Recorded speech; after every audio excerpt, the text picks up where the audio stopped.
Aduh. Ngeri-ngeri sedap nih. Banyak senior di sini. Udah persiapan bagaimanapun, Pak, kalau berdiri di sini ngeliat bapak-bapak lupa semuanya, Pak. Oke, kita tundukkan kepala, kita minta hadirat Tuhan. Bapak, terima kasih sekali lagi Tuhan, kami beri kesempatan untuk diam di bawah kaki-Mu, tempat yang terbaik Tuhan, tempat yang terindah Tuhan. Tuhan beracara tengah-tengah kami, biarkan Tuhan hanya firman-Mu saja Tuhan, yang boleh Tuhan Yesus menjadi kebenaran buat kami. Tuhan, layakkan hamba, pantaskan hamba Tuhan. Terima kasih Tuhan untuk kesempatan boleh melayani Engkau dalam nama Tuhan Yesus. Amin. Puji Tuhan, saya mau sharing sedikit aja tentang Live Full Die Empty. Mungkin ada yang pernah dengar ya tentang phrase ini. Nggak tahu kenapa phrase ini menjadi selalu terngiang-ngiang di pikiran saya ya. Ada yang ngerti nggak Live Full Die Empty? Ya, jadi bisa dibayangin nggak saudara ya, kalau ada seorang profesor yang sangat hebat gitu ya, satu hari dia meninggal ya, dia tinggalin semua ilmunya itu ke dalam peti mati saudara ya. Dia nggak ajarin ke murid-muridnya lagi ya. Itu dia nggak ada empty saudara. Atau pendekar yang luar biasa ya, jago perang ya, dia tapi nggak punya murid gitu ya.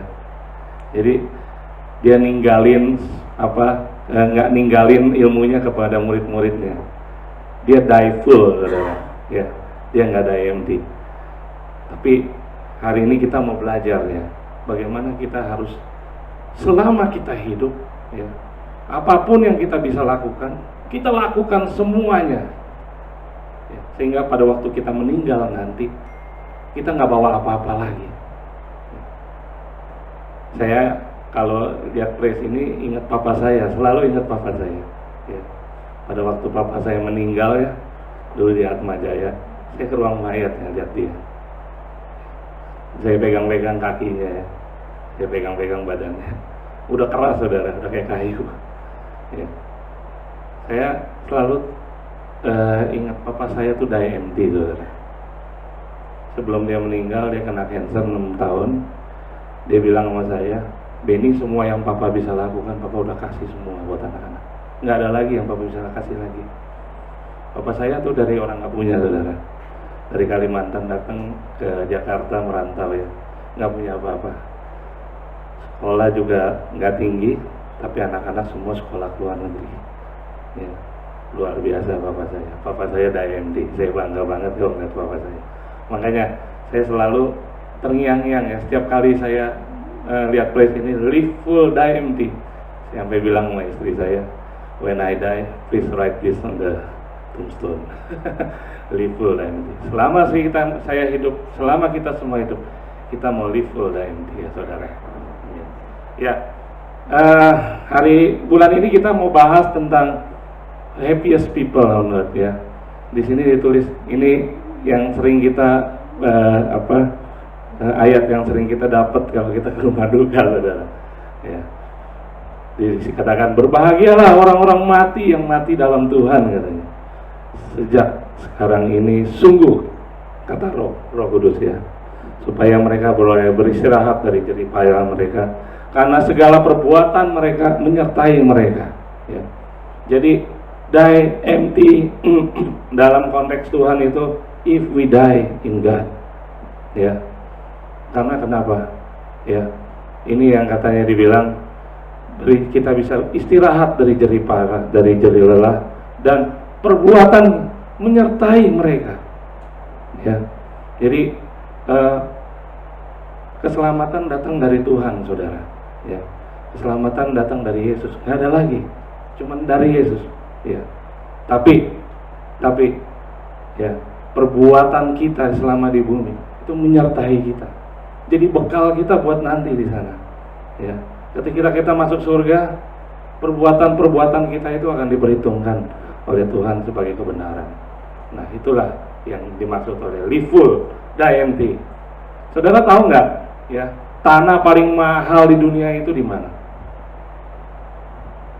The richest place on earth. Ya, saudara, 1 kilo dari sini ada ada kuburan, saudara. Ya, Tamburan ya.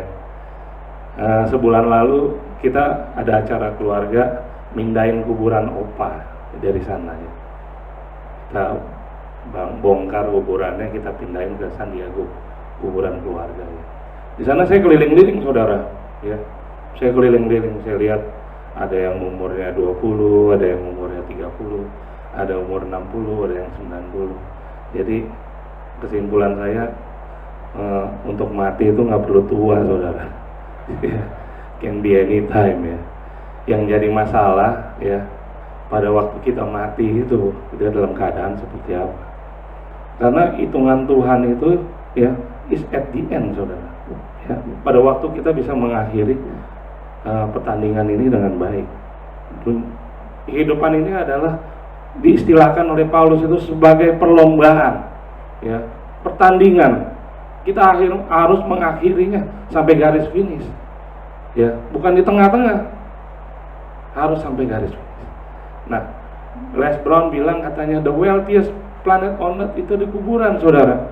Karena di kuburan itu banyak sekali yang tadi saya bilang, potensi-potensi pekerjaan-pekerjaan yang belum terlaksana. Mungkin di sana ada nyanyi, ada lagu-lagu yang belum terjadi, ada banyak potensi-potensi yang mimpi-mimpi yang belum terjadi, belum terrealisasi, ide-ide yang belum terjadi. Karena kenapa? Karena banyak orang nggak menyadari gitu. We can die anytime. Dan kita selama hidup tidak melakukan apapun yang kita bisa. Kita tidak melakukan semua potensi yang ada di dalam hidup kita. Nah, ini banyak orang nggak sadar. There always be tomorrow, gitu. Selalu ada besok. Ya. What if tomorrow never comes, saudara? Ya. Gimana kalau kita cuma punya waktu hari ini? Pak Jack, terima kasih, kesaksiannya luar biasa. Bisa bertobat, tidak ada yang sulit, Pak. Luar biasa. Saya juga ngalamin yang Bapak alamin. Masih berjuang juga, Pak. Kita semua di sini mengalami. Inilah kita ada di Full Gospel. Kita di sini SST ya, sama-sama tahu. Kita di sini tempat di mana kita mengeksplor semua potensi kita. Nah, inilah hebatnya Tuhan kita. Ya, Jesus Christ. Live full, die empty. Di Filipi 2 ayat 5-8 dikatakan, hendaklah kamu dalam hidupmu bersama menaruh pikiran dan perasaan yang terdapat juga dalam Kristus. Kita harus naruh pikiran perasaan kita pada Kristus. Ya, karena kenapa? Dia walaupun dalam rupa Allah tidak menganggap kesetaraan dengan Allah itu sebagai milik yang harus dipertahankan, melainkan mengosongkan dirinya dan mengambil rupa seorang hamba. Jadi sama seperti manusia. Dalam segala keadaan manusia, ia merendahkan diri dan taat sampai mati, bahkan sampai mati di kayu salib. Ya, Tuhan Yesus sampai tubuhnya aja udah nggak layak untuk dilihat, sampai ampas, benar-benar nggak ada artinya, nggak ada, orang geling lihatnya. Jesus Christ dies empty. Kita bangga sama Tuhan Yesus kita, saudara. Bisa bayangin nggak? Ya, dia datang hidup cuma 33 tahun ya. Ya, jadi kualitas hidup orang nggak tergantung panjangnya umur, saudara ya. You can live only 33 years, tapi the impact he makes for the whole world sampai hari ini luar biasa. Itu yang harus kita lakukan, saudara. Ya. Dan bisa bayangin nggak? Orang hidup udah tahu ujungnya dia bakal mati disembelih. Kayak apa tuh rasanya? Saya nggak bisa bayangin. Ya, kalau orang udah tahu matinya kayak begitu, tiap hari bisa tidur nggak kira-kira? Ya, tapi dia taat sampai mati, saudara. Ya, itulah Tuhan Yesus kita. Dia udah memberikan contoh yang luar biasa tentang live full, die empty. Nah, satu lagi yang saya quote nih dari Paulus. Paulus orang yang sangat tahu apa artinya live full, die empty. Karena dia bilang begini, bagiku hidup adalah Kristus dan mati adalah keuntungan. Dan jika aku harus hidup di dunia ini, berarti aku harus bekerja memberikan buah. Ya, to live is Christ, to die is gain. Ya, itu bagi Paulus dan bagi kita semua tentunya. Saudara, ada sebuah penelitian di Fuller ya, Fuller Theological Seminary. Jadi kalau Fuller itu, kalau sekolah seminari udah tingkatnya Harvard lah. Ya, ini Profesor Robert Clinton namanya. Dia melakukan penelitian dari 1000 karakter yang ada di Alkitab. Dia selidikin semuanya, ya, dari militeri, dari imam, ya, dari rasul, nabi, semuanya, raja, evangelis, guru-guru, dia selidikin semua. Ya. Ada satu result yang sangat-sangat mengejutkan sekali. Ternyata dari semua karakter yang ada di Alkitab, ya, cuman 30% ya, yang berhasil untuk melakukan apa yang Tuhan kehendaki dalam hidupnya. Cuman 30% yang finish well. Selebihnya 70% jatuh dalam rupa-rupa pencobaan dan ujian kehidupan. Tidak berhasil, tidak finish well. Sangat mengerikan, saudara. Ya. Dan pertanyaannya, ya, apakah sampai hari ini itu berubah? Tidak, saudara. Makin hancur, ya. Untuk itulah kita ada full gospel di sini, saudara. Tugas kita, ya, untuk memanggil kembali para pria di marketplace, ya, kita jangkau mereka agar mereka kembali menemukan jati diri mereka di dalam Tuhan. Dan Robert Clinton ini membagi 4 cara bagaimana mereka semua finish. Yang pertama, finish yang pertama, running, ya. Ini yang finish yang luar biasa. Tentu saja tadi Tuhan Yesus kita, ya, juga Abraham, Joshua, Daniel, Paulus, Peter. Ini adalah orang-orang semua yang finish strong, bukan cuma well, strong. They run to the finish line, ya. Mereka berlari sampai ke finish line, sampai tuntas, mengejar mahkota mereka semua, ya. Matinya juga gila-gila sih. Paulus dipenggal, Peter dibalik, ya. Luar biasa. Ini hamba-hamba Tuhan yang benar-benar melakukan apa yang Tuhan kehendaki, menyenangkan Tuhan, ya. Mereka semua mempunyai garis merah yang sama, benang merah yang sama, ya. Mereka selalu mempunyai hubungan yang erat dengan Tuhan. Selama hidup mereka mempunyai intimasi dengan Tuhan, ya. Daniel berdoa sehari 5 kali, saudara, ya. Selalu setiap berapa jam sekali dia naik ke suatu rumah, dia berdoa, ya. Demikian juga Abraham, ya. Semua punya intimasi dan mereka selalu never stop learning, nggak pernah berhenti untuk belajar, selalu mau untuk bertumbuh, punya kehausan untuk bertumbuh, dan mereka submit, nunduk 100% sama kehendak Tuhan. Whatever God ask them to do, they do it. Mereka nggak pernah say no, ya. Orang-orang begini yang bisa finish strong, ya. Finish yang kedua, finishnya walking, saudara, ya, masih lumayan lah, ya. Finish juga gitu, walking, ya. Kayak Daud, Yosafat, dan Raja Hizkia, ya. Mereka sebenarnya orang-orang hebat semuanya. Cuma di tengah-tengah mereka melakukan kesalahan, mereka jatuh, ya. Ya, ada 1 hal, 2 hal mereka dalam hidup kita pun lalai, saudara, kita jatuh. Tapi don't quit, ya. Jangan nyerah, balik lagi, ya. Berkali-kali kita jatuh, tangan Tuhan menopang kita, saudara, ya. Terus kita berjalan ke garis akhir. Yang ketiga, nah, limping. Masuk garis akhir tapi cacat, saudara. Bisa dibayangin mungkin bincang-bincang gitu ya. Ya, Gideon, Salomo, yang saya sangat sayangkan Salomo ya, saudara ya.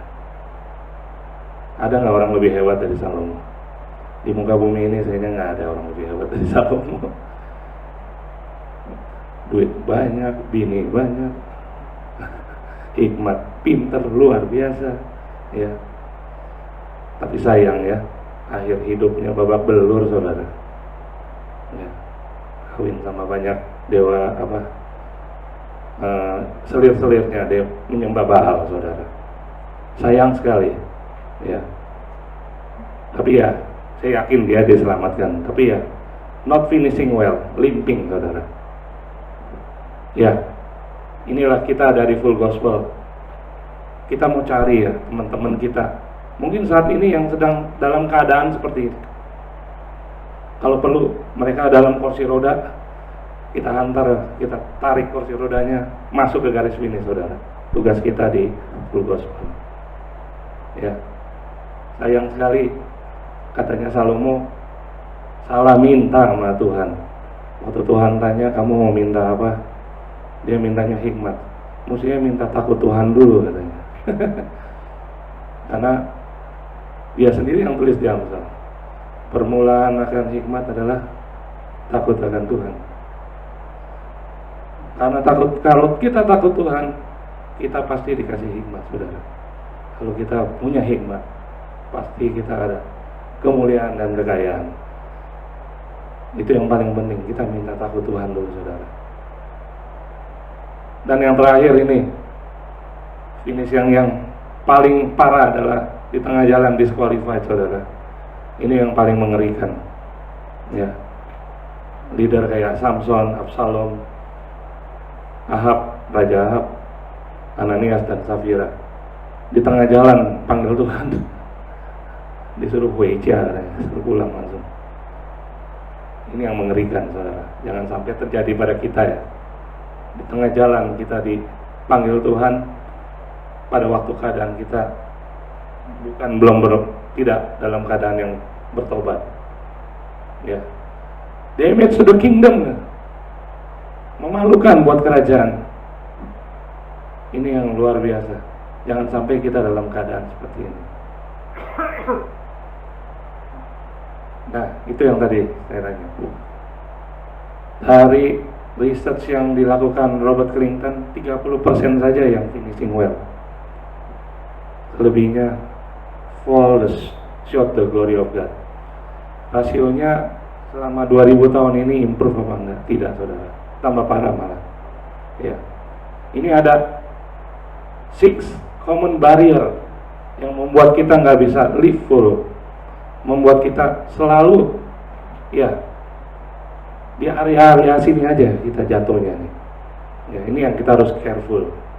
Sebagai FGB man kita harus benar-benar pay attention di sini. Ini ya rata-rata dosa pria, saudara ya. Nomor 1, misuse of money. Tuhan Yesus cuma menyamakan dirinya cuma satu sama Mammon ya. Karena Mammon itu memang luar biasa. Katanya cianhan ke air katanya. Uang itu, ini saya punya Mandarin, guru Mandarin saya Pak Jack. Saya kenal Pak Jack, rupanya udah pernah ketemu ya Pak ya gitu. Tadi di toilet, I think I know you. Kita malah bingung ya Pak. Iya. Uang itu emang cute katanya ya, kan kehai. Iya, money is cute ya. Hati-hati money. Hamba yang baik, Tuhan yang jahat ya. Rata-rata banyak orang Kristen kalah sama uang. Bahaya.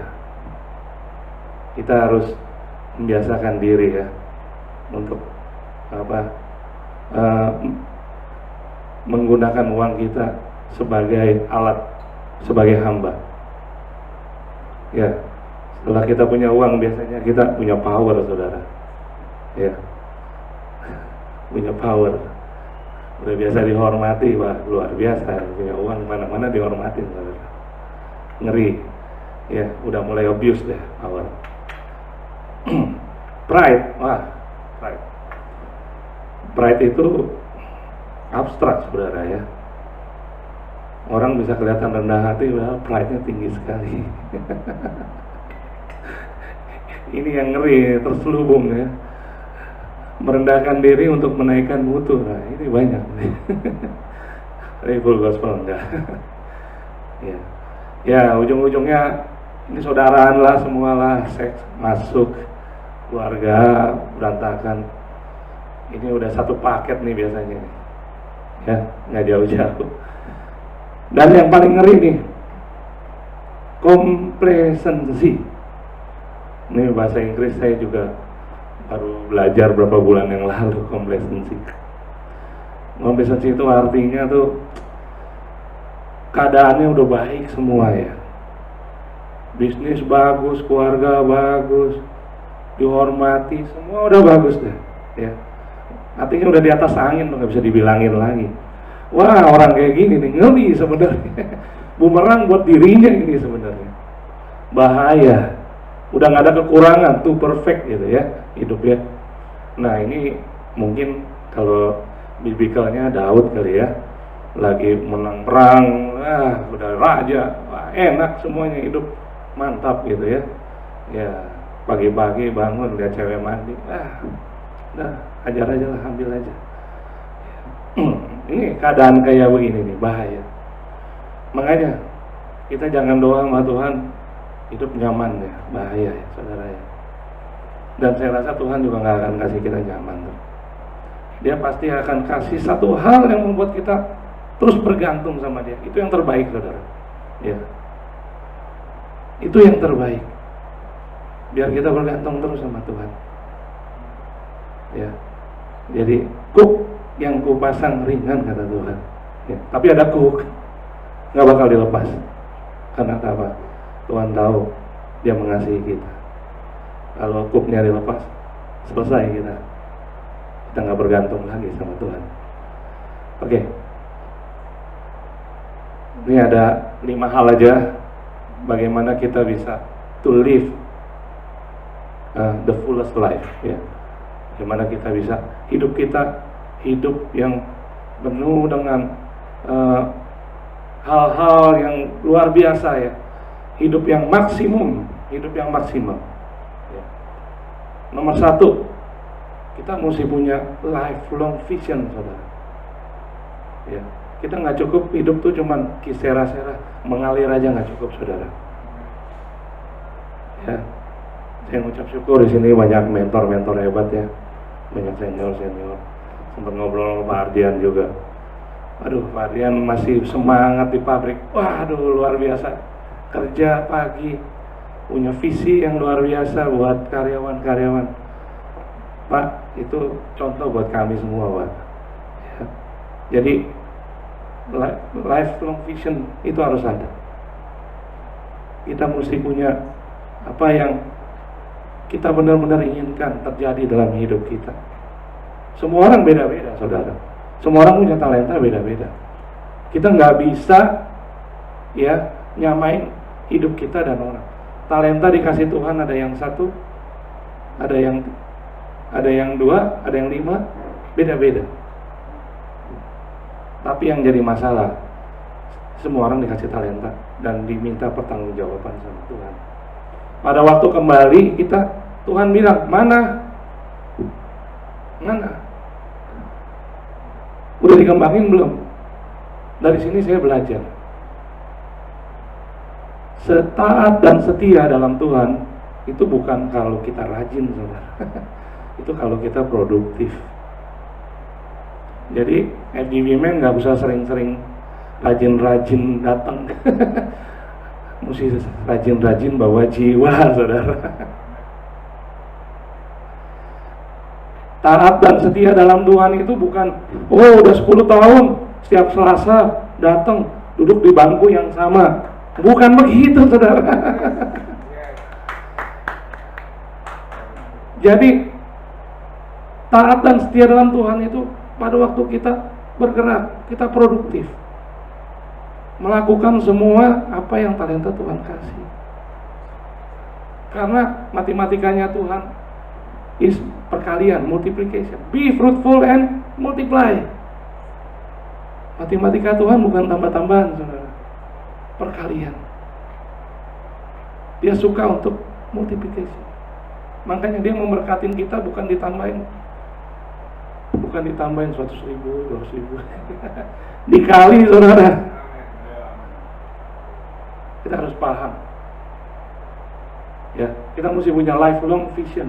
Dan bukan cuma punya visi doang, mesti belajar terus, never ending belajar, saudara. Ini zaman udah berubah, ini zaman kita nggak ngerti lagi ke depannya. Bentar lagi metaverse, waduh saya udah nggak ngerti lagi metaverse. Saya kadang-kadang I wish I don't live. Iya, saya nggak, bukan wish sih sebenarnya. Saya cuma ngerasa nggak sanggup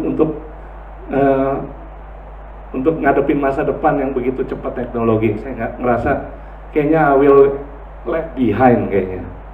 Iya, ini belum selesai ada lagi, selesai ada lagi.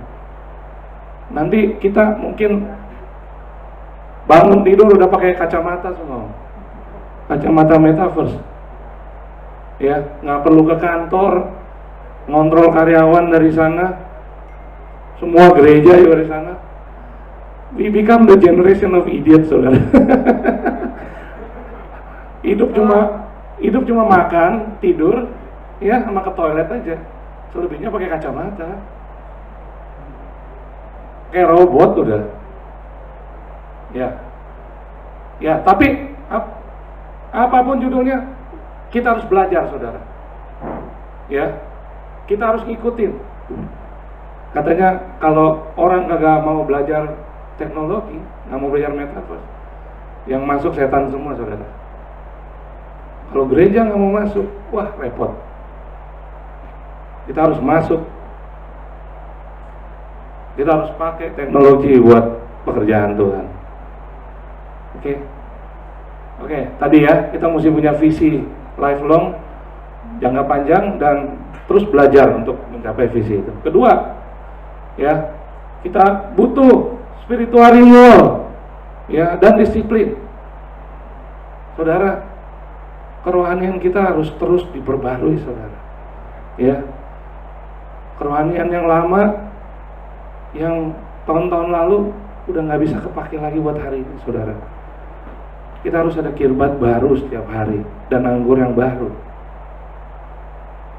Makanya kenapa pentingnya kita untuk terus mengasah, ya, besi mengajar besi, manusia mengajar manusia sesamanya. Itu betul, saudara. Kita harus di-renew terus. Jangan sampai kita kehidupan rohani kita stuck, saudara, bahaya. Ya, kita harus terus diperbarui.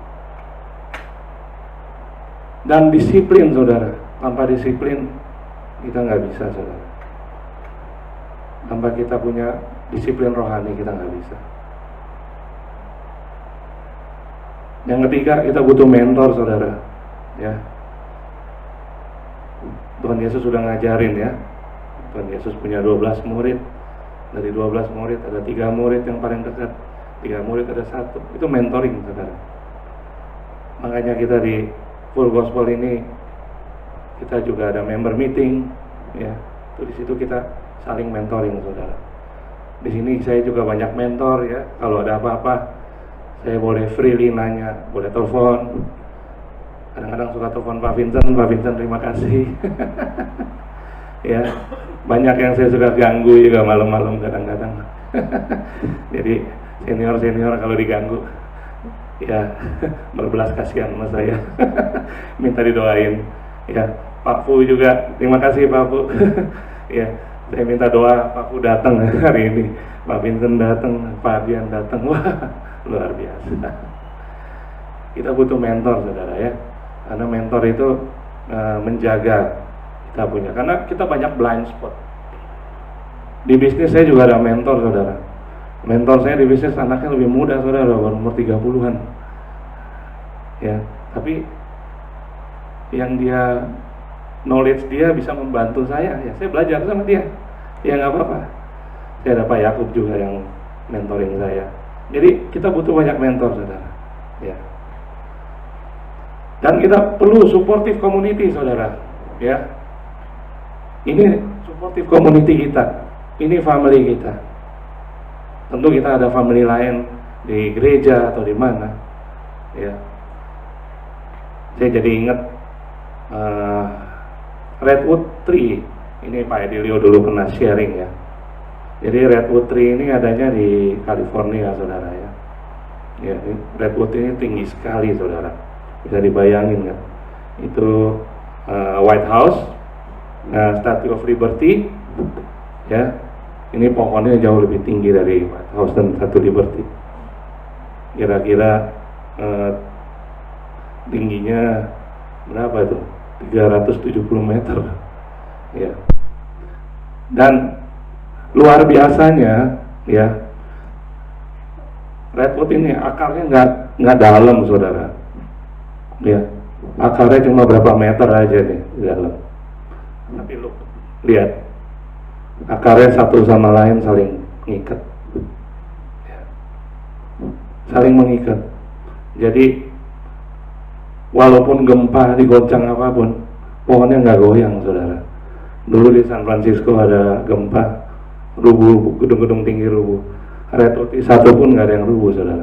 Malah ada redwood yang udah mati, ya, udah padahal nggak ada kekuatan, tapi karena akarnya mengikat, bukan cuma di bawah doang dia ngikat, atas bawah nggak rubuh, saudara.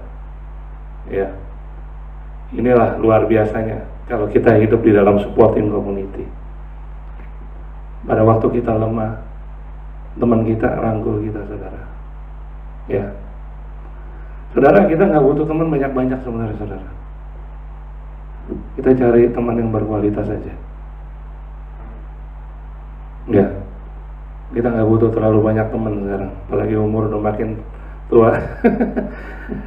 Cari yang kualitas saja, saudara. Ya, kawan boleh banyak lah, di mana-mana boleh. Ya. Tapi kita harus limit kita punya teman sama orang-orang yang benar-benar punya visi yang sama, punya keinginan, kerinduan yang sama, dan kita bisa bertumbuh dengan sama-sama. Waduh, sebentar ya. Oke, udah mau kelar, Pak. Nah, yang terakhir ini ya, bagaimana kita bisa hidup sampai to the fullest ya. Kita harus remain in Him, saudara. Firman Tuhan udah terlalu jelas ya. Dia bilang, akulah pokok anggur yang benar, kamu hanya ranting. Ya. Kalau kamu hidup tinggal di dalam aku dan aku di dalam engkau, kamu akan berbuah. Di luar aku, kamu nggak bisa buat apa-apa. Titik. Full stop. Di luar Tuhan kita kering, saudara.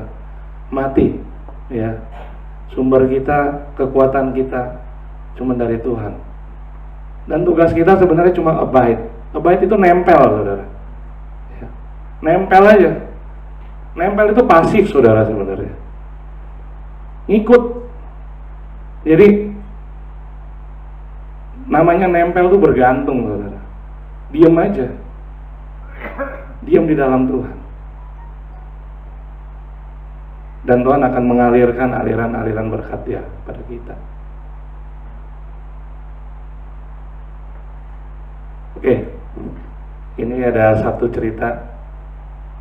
Ini satu orang yang DMD, saudara. Ada yang pernah lihat cerita ini nggak? Iya, kita boleh nonton ya sebentar ya. Ada videonya, bisa nyalain nggak? Tinggal di play aja. Bisa. Itu ada itunya, playnya.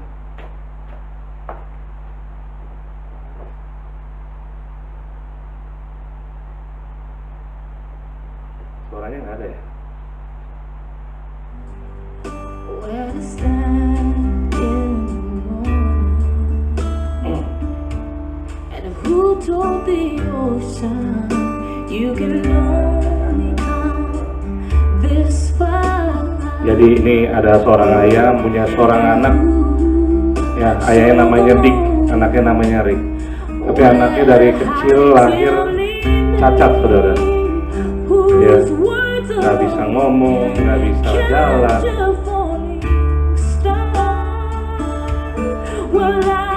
Jadi ayahnya sudah mau mendedikasikan hidupnya untuk anak ini aja, ngurusin anak ini aja.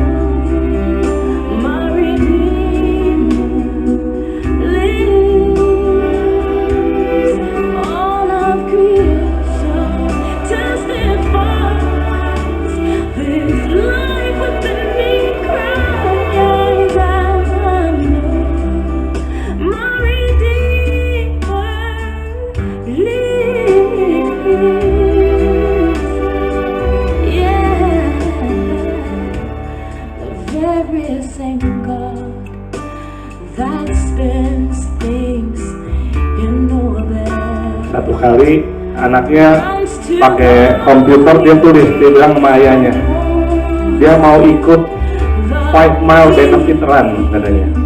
Loh, dia kan nggak bisa jalan, nggak bisa lari. Jadi ayahnya harus ngegantiin dia, saudara. Ayahnya yang lari, dorong dia. Karena pada waktu dia lari, anaknya ngerasa dia jadi manusia yang hidup, yang normal. Padahal ayahnya punya sakit jantung, saudara. Tapi ayahnya lakukan.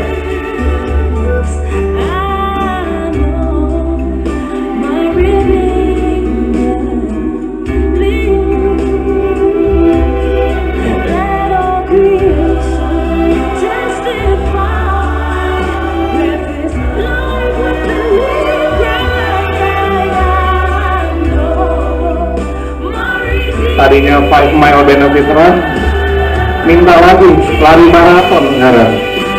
Ini anaknya kebangetan. Habis maraton nggak selesai,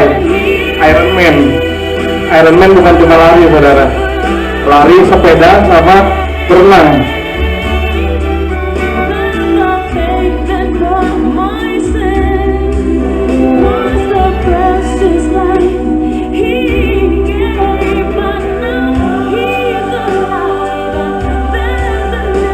Jadi mereka selalu berlari bersama-sama, saudara, sampai 3.770 mile Amerika. Luar biasa, saudara. Ini seorang bapak yang punya long vision buat anaknya. Dia mau anaknya berasa hidup normal. Sampai dia ikut maraton Boston, saudara. Maraton Boston itu nomor 1 di dunia, saudara.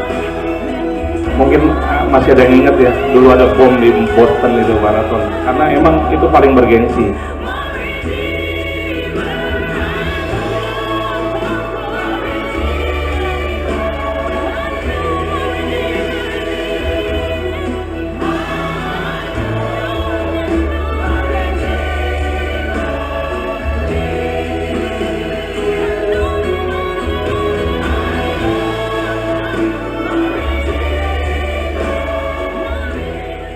Ya, unfortunately sang bapak Dick Hoyes tahun lalu meninggal, ya. Patungnya dibuat di Boston di tempat maraton, ya, diabadikan untuk mengingat Father Heart of God. Bukankah bapak di surga kayak Dick, saudara? Ya, dia mengendong kita. Dia mengasihi kita, saudara. Dia nggak mau ada satupun dalam hidup anak-anaknya yang nggak finish well, saudara. Yang nggak live full, ya. Because menurut saya die empty, saudara. Luar biasa. Ya. Doa saya, saudara, pada waktu kita dipanggil Tuhan, Tuhan berkata gini kepada kita. Well done and good and faithful servant. You are faithful in a few things. I will put you in charge of many. Enter the joy of your master. Kita tundukkan kepala, saudara. Kita berdoa. Bapa, terima kasih. Kasih-Mu terlalu luar biasa dalam hidup kami, Tuhan. Adalah kehendak Tuhan untuk kami bisa hidup according to your purpose, Tuhan, sesuai dengan rencana-Mu, Tuhan. Hidup dalam kepenuhan, Tuhan. Dan pada waktu kami meninggal, Tuhan, nggak ada apa-apa lagi yang kami bisa bawa, Tuhan. Tinggal ampas saja, Tuhan. Tinggal tubuh mana yang nggak berarti lagi, Tuhan. Bapa, tolong kami, Tuhan. Ampuni kami, Tuhan. Seringkali kami menyia-nyiakan hidup kami, Tuhan. Seringkali kami take things for granted, Tuhan. Menganggap, membuat enteng, Tuhan, dalam hidup kami. Tuhan, saat ini, Tuhan, berapa banyak anak-anak-Mu tempat ini. Kami minta, Tuhan, penyertaan berkat dari Tuhan, kekuatan dari Tuhan ada atas setiap kami, Tuhan. Tuhan Yesus, tolong kami. Buka pikiran kami. Berikan kami, Tuhan Yesus, terobosan yang baru. Berikan kami, Tuhan Yesus, kerinduan yang baru, Tuhan. Excitement yang baru, Tuhan. Untuk kami boleh, Tuhan Yesus, melakukan dan menggunakan waktu-waktu yang ada ini, Tuhan, untuk lebih dalam lagi mengasihi Engkau, untuk lebih dalam lagi melayani Engkau, menjadi berkat, Tuhan, buat keluarga kami, pekerjaan kami. Dan kami ada di FJB Men ini bukan kebetulan, Tuhan. Kau punya purpose, Tuhan. Kau punya tujuan untuk kami bisa memenangkan, Tuhan, banyak jiwa, Tuhan. Bapak, terima kasih. Hamba-Mu telah selesai, Tuhan. Tapi firman-Mu akan terus bekerja, Tuhan, sesuai dengan apa yang Kau kehendaki, Tuhan. Dan kami percaya sekali lagi, Tuhan, bahwa kebenaran akan memerdekakan kami, Tuhan. Dan kami tahu, Tuhan, bahwa jerih payah kami di dalam Tuhan tidak akan pernah sia-sia. Terpujilah nama Engkau, Tuhan. Hanya di dalam nama Tuhan Yesus kami berdoa dan mengucap syukur. Haleluya, amin.